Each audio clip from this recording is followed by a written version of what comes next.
नमस्कार दोस्तों, आप देख रहे हैं शताक्षी मंत्र। बहुत स्वागत है आपका इस चैनल में। अगर आप नए हैं, आपने अभी तक हमारे चैनल को सब्सक्राइब नहीं किया है तो बस अभी तुरंत सब्सक्राइब कर लें।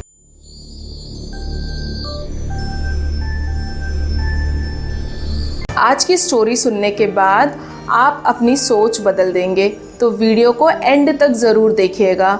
एक बहुत बड़े राज्य ने एक छोटे से राज्य को युद्ध की ललकार भेजी। अब जो छोटे से राज्य का जो राजा था वो बहुत परेशान हो गया कि उसके पास तो ना ही इतने सैन्य बल है, ना ही उसके पास इतने संसाधन हैं कि वो इतने बड़े राज्य से मुकाबला कर सके। तो वो बहुत परेशान हो गया और इसी को लेकर उसने अपने सेनापति से चर्चा की कि भाई क्या करना चाहिए। अब उसके सेनापति ने तो साफ मना कर दिया। उसने कहा कि हम ये युद्ध नहीं जीत पाएंगे। अब राजा बहुत टेंशन में आ गए, बोले कि अब क्या करें, अब तो सेनापति ने तो मना कर दिया। तो उन्होंने बहुत ही जाने माने संत जो उनके राज्य में थे उनके पास गए कि शायद कोई समाधान निकल जाए। तो जब वो संत से मिले तो वो संत को उन्होंने सारी बातें बताई। उस संत ने कहा कि ऐसे सेनापति को तो जेल में डाल दो जिसने पहले ही अपने मन में ये ठान लिया कि हम ये युद्ध नहीं जीत सकते। अब राजा ने कहा कि अगर मैं अपने सेनापति को जेल में डाल देता हूँ तो मेरे सेना का नेतृत्व कौन करेगा। तो वो संत महाराज जी बोले कि मैं करूँगा आपके सेना का नेतृत्व, मैं बनूँगा सेनापति। राजा ने मन ही मन सोचा कि इनको तो कभी घोड़े पे बैठना भी नहीं आता होगा, ये क्या मेरे सेनापति बनेंगे। बट क्योंकि राजा के पास और कोई इसके अलावा और कोई उपाय नहीं था, तो उन्होंने जैसे कि संत महात्मा बोले उन्होंने बिल्कुल वैसा किया और संत महात्मा को सेनापति बना दिया। अब जिस दिन वो लोग कूच के लिए जा रहे थे तो रास्ते में एक मंदिर पड़ा।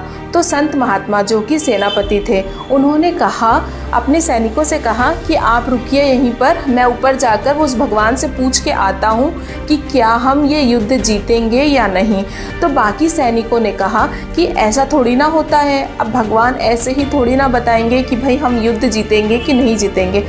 बट उस संत ने कहा कि नहीं, मैंने इतने साल तपस्या की है तो भगवान मुझसे बात करते हैं। मैं डेफिनेटली मैं जा रहा हूँ ऊपर और आने के बाद आप लोग को ये बता दूँगा कि हम जीतने वाले हैं या नहीं।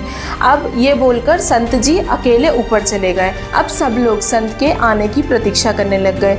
जब वो नीचे आए तो सभी ने बड़ी उत्सुकता से पूछा कि भाई क्या बोला भगवान ने, बताओ हम युद्ध जीतेंगे या नहीं जीतेंगे। तब संत महात्मा ने कहा कि रात होने का इंतज़ार करो, अगर इस मंदिर से प्रकाश निकलेगा मतलब कि हम युद्ध जीतेंगे, और अगर इस मंदिर से प्रकाश नहीं निकलेगा मतलब कि हम युद्ध नहीं जीतेंगे। अब सबको बहुत उत्सुकता थी रात होने की। जब रात हुई तो उस मंदिर से प्रकाश निकलना चालू हो गया। अब सैनिकों ने अपने मन में सोच लिया कि अब तो हम ये युद्ध जीतेंगे ही जीतेंगे। पूरे मन से उन्होंने युद्ध लड़ा। 21 दिन का युद्ध चला। फाइनली वो लोगों ने युद्ध जीत लिया। और जब वो युद्ध से वापस आ रहे थे तब उस समय वही मंदिर फिर से पड़ा। तो सैनिकों ने संत जी से कहा, अब आप जाके भगवान जी को थैंक यू बोलिए, क्योंकि उन्होंने तो पहले ही बता दिया था कि हम जीतने वाले हैं। तब संत महात्मा ने उन लोगों को बताया कि भगवान ने तो मुझे कुछ भी नहीं बताया था, वो दिया तो मैं जला के आया था ऊपर, जो कि दिन के उजाले में आप लोगों को दिखा नहीं। और जब रात हुई तो उसका प्रकाश पूरे चारों ओर फैल गया, जिससे आपको ये लगने लगा कि ये युद्ध अब आप ही जीतेंगे। इसीलिए आपने तो अपने दिमाग में ही युद्ध को जीत लिया था और आपने अपने दिमाग में ये बिल्कुल क्लियर कर लिया था कि ये युद्ध तो अब आपको ही जीतना है। इसीलिए जीत इतनी आसान हो पाई, असंभव को हम संभव कर पाए। तो एग्जैक्टली हमारे साथ भी ऐसा होता है। हम अपने विचारों में जो सोच लेते हैं वो ही घटनाएं हमारे साथ घटित होती है और वो ही हकीकत बन जाती है। तो हमें अपने विचारों में परिवर्तन लाने की ज़रूरत है। आसपास में बहुत सारे टेंशन है, बहुत सारे नेगेटिविटीज़ है, लेकिन उसके बावजूद भी अगर हम अच्छा सोच पाए तो डेफिनेटली हमारे साथ हमारी लाइफ में सब कुछ बस अच्छा होता चला जाएगा। इसीलिए हमेशा अपने विचारों का ख्याल रखिए, खुश रहिए और अपना ख्याल रखिए। आपका दिन शुभ हो।